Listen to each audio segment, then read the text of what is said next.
Hello, my name is Rick Houston, and welcome to the Scene Vault Podcast, your source for all things NASCAR history. Presented by Las Vegas Motor Speedway, America's racing showplace.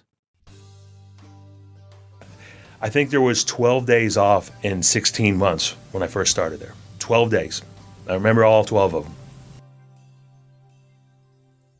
The caution comes out when they're on pit road, and Kyle gassed it up, and he hauls ass, and he goes in between me and pit wall. I don't know, about 120, with about 7 feet of room in a 6-foot car. I mean, it was, like I said, that was 35 years, 7 years ago, and my hair is still standing up on my arms right now thinking about it. It was the coolest thing ever. Start with go over the pit wall, make an adjustment. I hesitate, go back to where the wedge wrench, they drop the jack, he takes off, and the wedge wrench is in the car. All hell broke loose.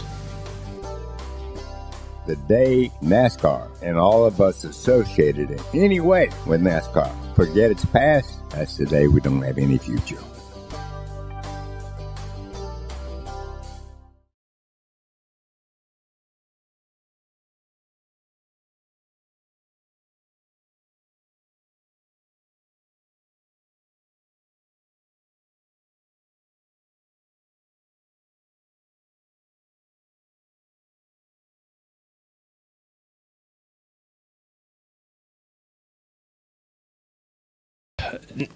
How did you get into racing first time? Because I know obviously Robin had started in the early 80s with the Petties. How did you get into it? Our family moved to North Carolina, moved to Greensboro, and he's 12 years older than I am, so I was still in grades. I was still in middle school when we moved down. But he worked for Richard Petty, which was in Randleman, which is like 15 miles down the road, basically, from where we were living in Greensboro. And I just really loved that, the racing part of it. We grew up around racing in New York. It was a dirt track down the road, Albany-Saratoga Speedway. So I was always kind of around it even when I was little, even though that my brother and I were 12 years apart. But, I got a chance to go to the race shop, Petty Enterprise, when I was, a young teenager, and I was just, in love with it. And went to a lot of races, went to all the local races. You could go to Martinsville and Darlington, Rockingham, Charlotte, Bristol. You could go all those. You could go to a lot of races, being right there in Greensboro. So in Richmond, I forgot about Richmond. But when they had a chance to, Robin, he went to a couple different teams, and when Robin and Steve Meals started Roush Racing, they moved it to Liberty, North Carolina, which was about 25 miles from where I was in Greensboro. And I was in high school, and I would go over there every day after school and work at the shop, hang out. I was playing basketball at the time in high school, so that started taking up some of my time. And after hanging out a lot over there, and then being able to have to miss going to the shop after school because I had basketball, some of the guys were like, "Hey, where's Ryan?" Right? And I think that's when they decided to hire me. I started doing enough stuff where when I wasn't there, they needed me. So I kind of leveraged them into a job there. That would have been in the fall of '87. Okay. At Roush. At Roush. Okay. Liberty, North Carolina. Okay. Before they started actually competing. Before. Okay. Yeah. All right. What were you doing? Whatever they told me to do. I was young, a lot of energy, and you start with, like everybody says, you really start with cleaning up stuff, right? Yeah. The broom and this, that, and the other. I started fabricating pretty quick, pretty early. Taught myself how to weld, so that became a great tool, and built oil tanks and all kinds of stuff, right off the bat. I'm looking at a gas can you got sitting right here. I've made, hundreds of those, right, back in the day, trying to make the next one better. So a lot of aluminum weld, oil tanks, gas cans, fabricating crush panels, things like that. And it was a great place to work when you're young, because there was a lot of I'd say a lot of good guys. They're all good guys. There wasn't that many of them back then, right? So you had maybe 12 of us on a race team.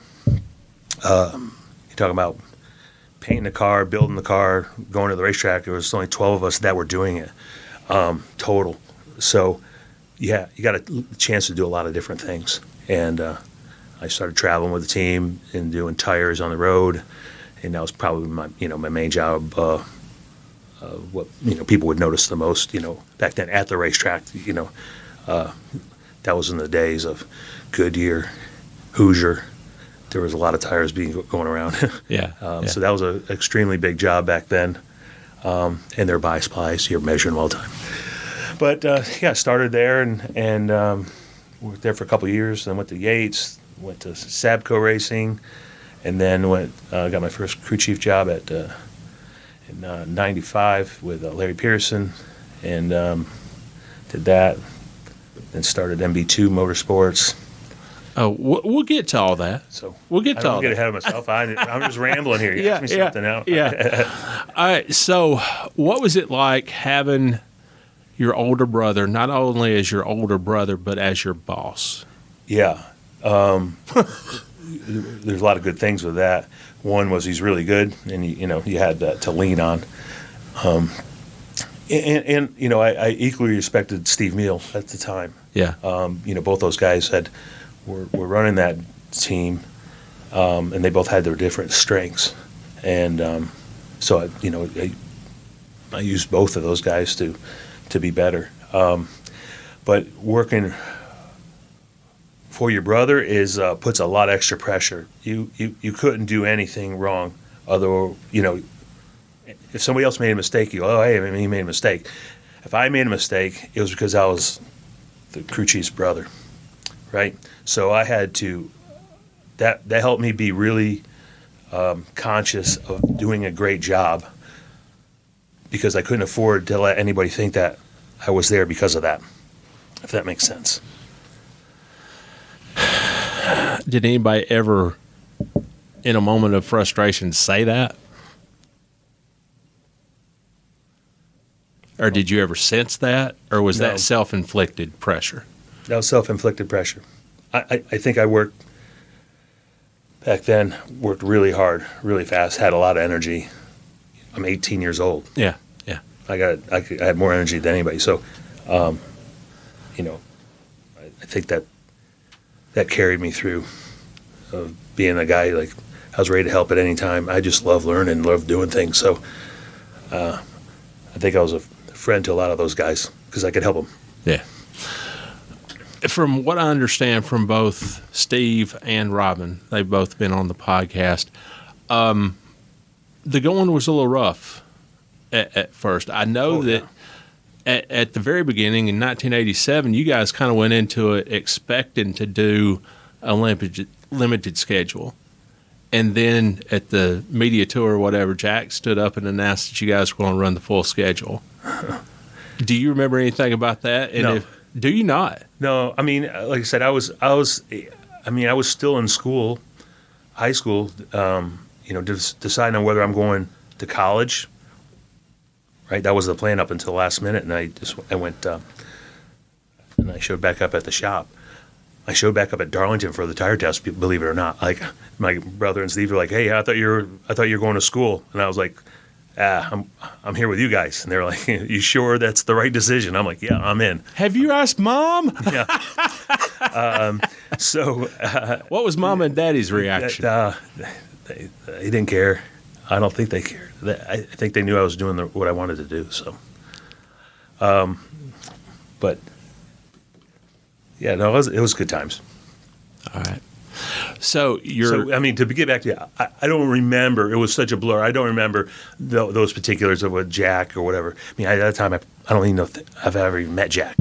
Yeah. All right. So 1988, you go to the Daytona 500. That was your first race. Mm-hmm. Now, you'd been to other races, obviously? Oh yeah, I've been to, I wasn't old enough to be, I'd sneak in the garage and all that kind of stuff. I was around it, but I never worked for a race team.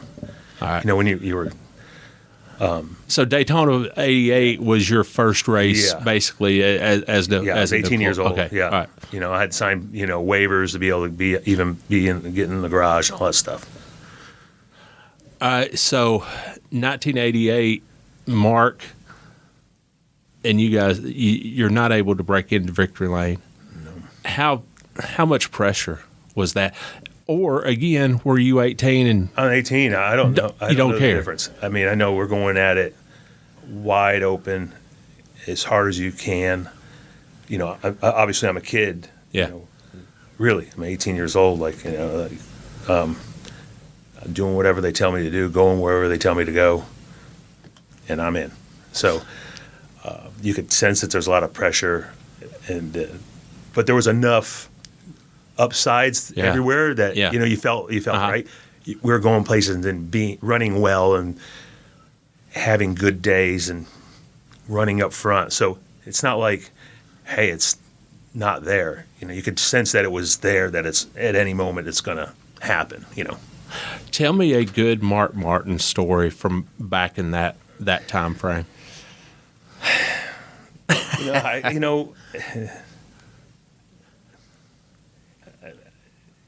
It's one of those things where I wish it was so busy back then. It was really hard to absorb everything that was going on. For me, working and doing all that stuff, it was just wide open, consuming a lot of things. I mean, we worked every single day. I think there was 12 days off in 16 months when I first started there. 12 days. I remember all 12 of them because there's only 12 of them. We worked every single day except for Christmas Eve, Christmas Day, two times. So that's 4. Thanksgiving Day, twice. There's 6. I think we took off 1 4th of July, one day there on 4th of July in the middle of the season. It wasn't the 4th of July because we're in Daytona back then. Yeah. But I literally can count the 12 days where we didn't go to the shop or the racetrack. So my life was pretty busy back then. There's a lot of stuff I just can't, I can't remember. And I just know that you're just building race cars, going to the racetrack. We did a lot of testing back then. It was really unbelievable. I think we tested 26 times that year. Yeah. That means we tested before every single race. Now you're talking about that first year, 88. Yeah. Okay. Yeah. Before every single race, except for the second Daytona, the second Talladega, second Pocono, second Michigan. Every other racetrack we tested before that race, whether it be a week or 2 or whatever before the race. So that's however many races we raced back then, 26 or 8, and we tested 24 times, and that would be an extra Talladega test and an extra Daytona test before the season even started. So you take all those tests plus the racing, it's a blur to me. Wow. But it was a ton of fun, and we learned a lot. It was great. At what point did you feel like you actually belonged and that you had a purpose for being there and that you were actually contributing to the race to the race team? Yeah, I don't know. I felt like after about almost a year, you felt like you had the respect of the other guys. You know what I mean? And yeah. I think that's it's no different than any other team. When you feel that from your teammates, you kind of feel like you belong, right? So it was hard. I had to work real hard at it to make sure that I belonged, right? Because it would have been easy to get pushed straight out, pushed over. I mean, racing was pretty tough back then, right? The guys are pretty tough. They're pretty rough around the edges. They didn't give a crap. Yeah. You know what I mean? It would be nothing to beat up on somebody, the kid. You know what I mean? Somebody's getting beat up on the race team. On every race team, right? So you just didn't want to be that guy. Yeah, yeah. How much were you able to lean on Robin for advice and help and, kind of giving you a direction? Or did he pretty much throw you into the deep end of the pool and expect you to do your own thing and learn on your own? I don't know if it was throw me in the deep end. I mean, it's kind of one of those things where you're going there like you're going to school. And I think Robin and Steve both worked at Petty Enterprise. I mean, it's kind of the same way. You just go there and you watch and you learn and you pick up on what they're doing, right? So you hang around with somebody and you watch what they did, and then when you get a chance to do it, you do it like they did.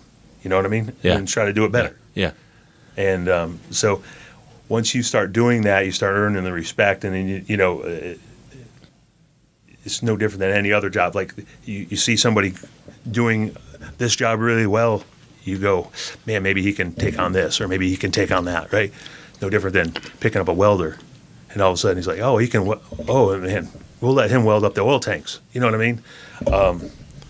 You got to earn that. At what point did you start expecting to win? Daytona 1988, or did that take some time? No, I mean, I think there was a few races we were getting pretty close, and then it felt like it was. You got the old saying, you got to lose some for it, Yeah. before you can win them. But it was there. All of a sudden, when you didn't win, and you should have won or could have won, then that's kind of when you're like, okay, when's it coming? And then I think we finally won.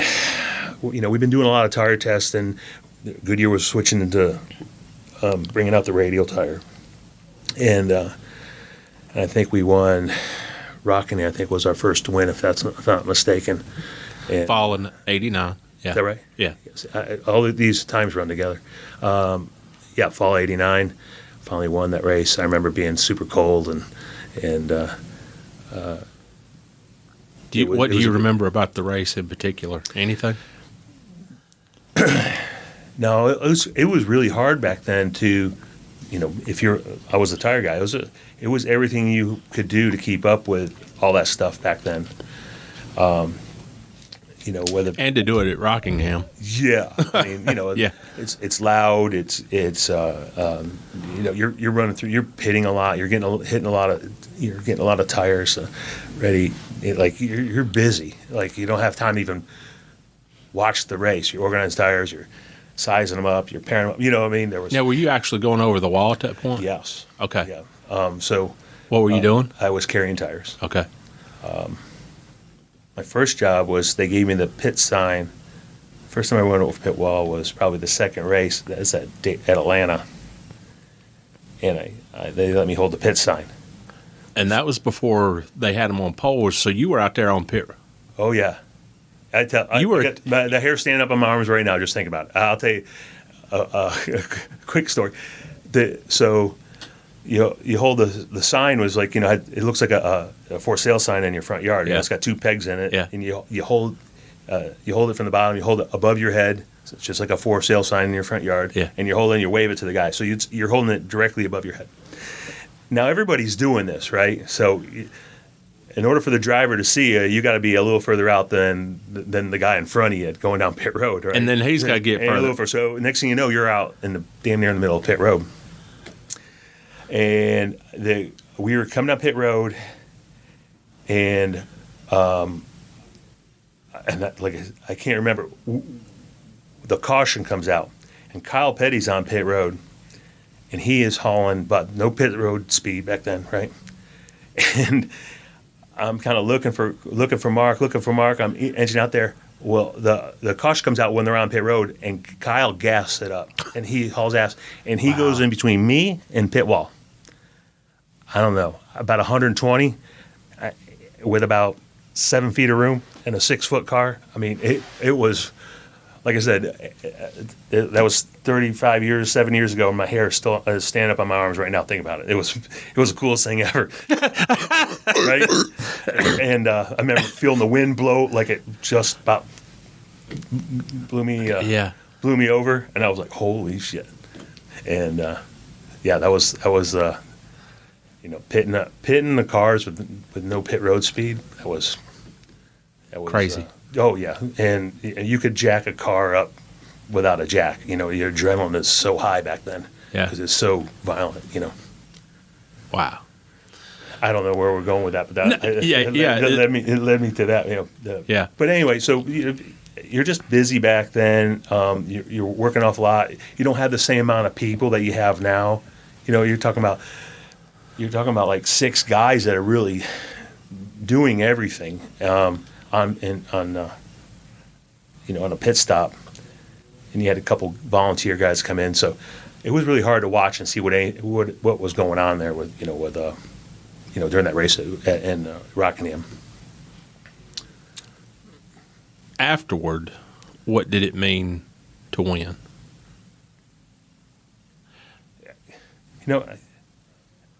Because you played basketball and you knew what it was to win and lose, and now you're a part of this deal. I think it's just to be. I think it was just really, you're there, you're amongst them. They know,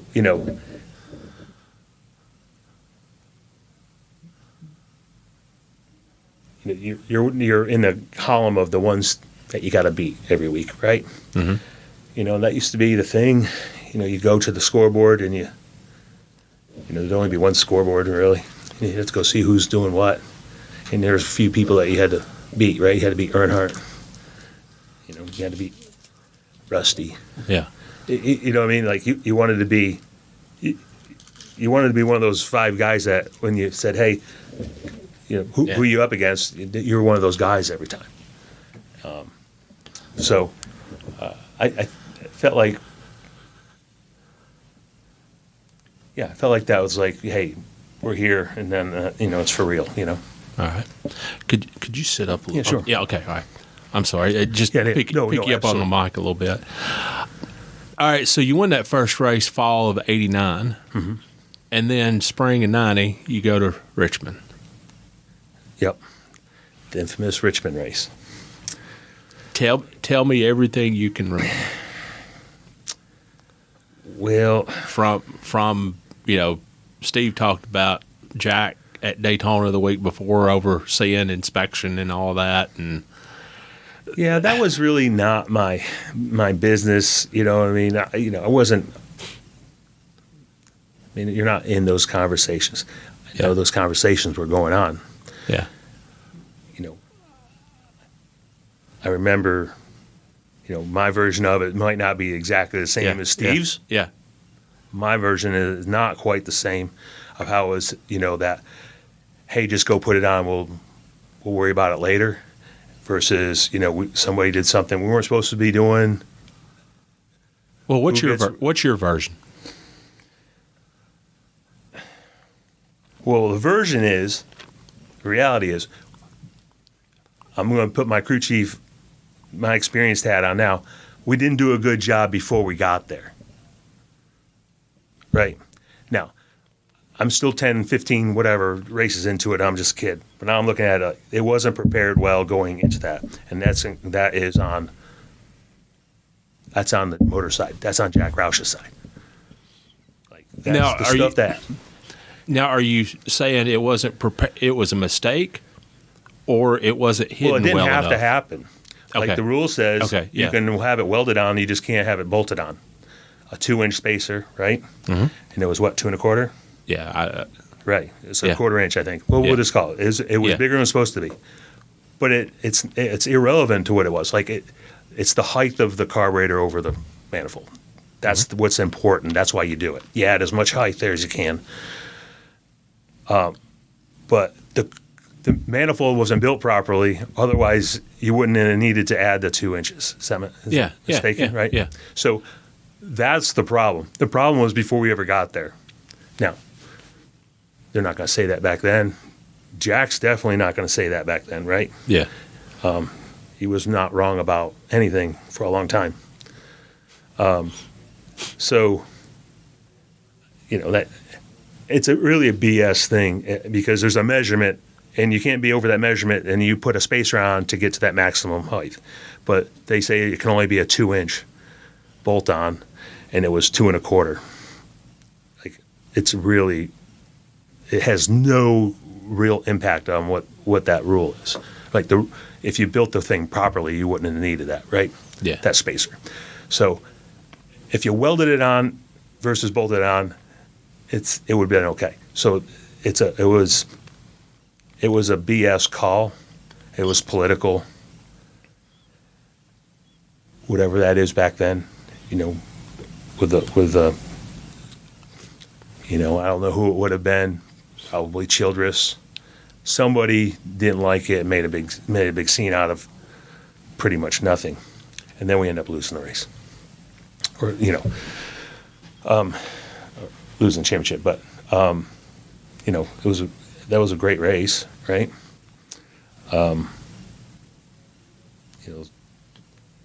I think some of the other things, we ran the first part of the race with a cowl taped up completely because it was so cold outside. Yeah. And when we got that fixed, the car really came to life after that. Yeah. Right? But no people don't remember that. I don't know if you even know that. Maybe somebody told that story. But yeah. So there was a lot of things we could have cleaned up back then. But it was all a good time. What was your reaction to the penalty?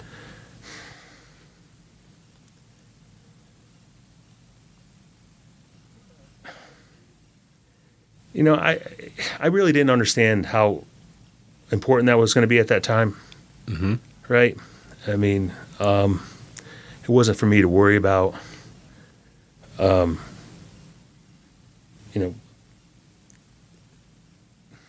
don't know.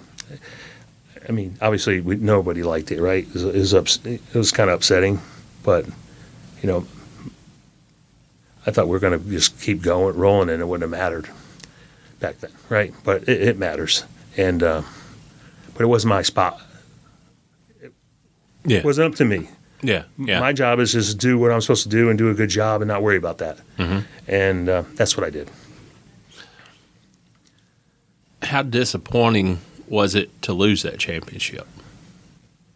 And how big a factor was that penalty later on in the season? Did you still say, well, if you're doing the math a lot. Yeah, you're doing the math a lot. Yeah, we'd be here, we'd be there.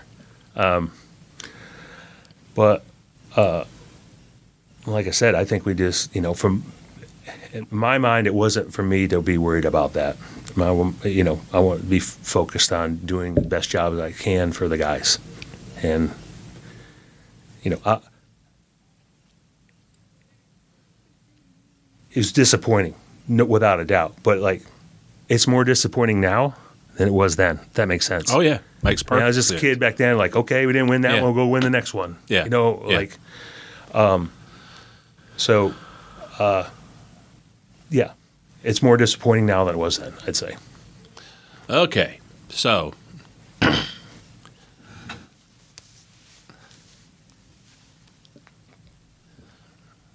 cool. Gets hot seat, huh?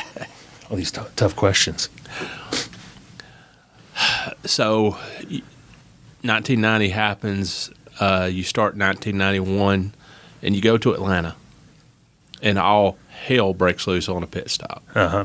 What do you remember? Well,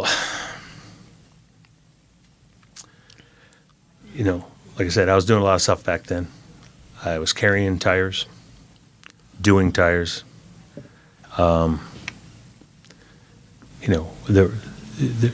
There's lots of tires, right? Scuffed tires, sticker tires, Hoosier tires, a lot of things going on. And we were getting ready to go over the wall, coming on pit road, and, adjusting air pressure constantly, keeping up with the tires. There was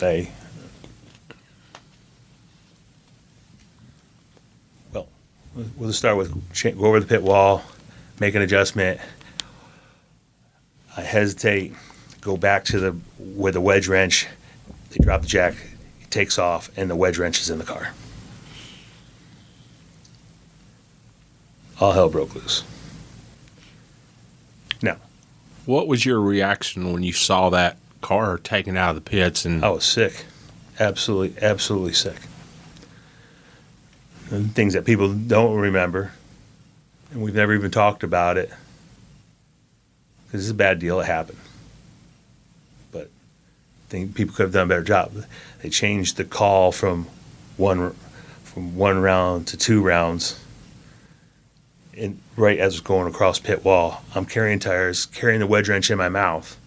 I was prepared for one move, went around, carried the tires, hung the tire in the right rear, went to the wedge wrench, did what I was originally supposed to do. That was the play. Yeah. And it changed the play as we were going across pit wall, and it didn't register until I did it. I was like, oh, I was supposed to do another one, and that's when it dropped the jack and took off. So I'd have been better off not doing a good job, right? For that scenario. So yeah, all hell broke loose. But it was, the things that you see isn't just what you see. There was other things that preceded in there, right? Best and worst thing that ever happened to me in my life. So Okay, all right. I'm just going to ask, and you can answer or not answer. Did Jack actually have you in a headlock? that's what they say. I don't remember it. What do you say? Yeah, he snatched me around. It registered like nothing to me. Like, I played sports my whole life. Like, you get yelled at by the coach. You didn't do something you're supposed to do. Okay. You didn't run the play right, whatever. Yeah. It looked like I didn't run the play right, but the play was changed as we're jumping over pit wall. Yeah. Yeah. That happened more times than not. And then, but there was the other times I was capable of pulling that off. If I wasn't good enough, they wouldn't have been able to call that at that point in time. Yeah. There was other races that happened, and I still pulled that off. That was just the one case where, I'm getting this set of tires ready, interliners, getting all, carrying tires, wedge wrench, hanging a tire. Yeah. Like, there was a lot of stuff going on. Yeah. And to make that call that late, that's a mistake. That's just as much on Steve as it is me, in my opinion. Yeah. Playing sports or anything else. Like, Yeah. that was an audible as the ball was snapped. Yeah. So, no. So It's just easy. Hey, I'm the kid. It's just as easy to go like, hey, that's what that was, So the next day you got let go. Yeah. What was your reaction? I mean, did you go to Robin and say, or did Robin, was he the one that let you go?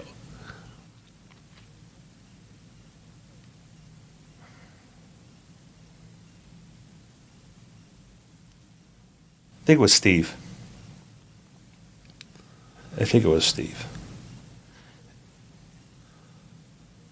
It was Steve. But that was, like I said, that was a bad day. All that happened. But I think my work ethic got me through to the next job. I went the next week. Robert Yates hired me. And that was awesome. Loved it. Unbelievably loved what I was doing for Yates Racing. So you said a moment ago that it was the best thing that happened to you and the worst thing that happened to you. I can understand worst. Mm-hmm. Tell me about the best, because you wound up at Yates. Well, two things. One, I didn't have to work under my brother, right? Yeah. I didn't have to work. Even Steve Meal. I mean, Steve, we were family friends, right? I mean, so all that's good. I wanted to continue to be friends, but it gave me an opportunity to do something completely on my own. Mm-hmm. Prove my worth.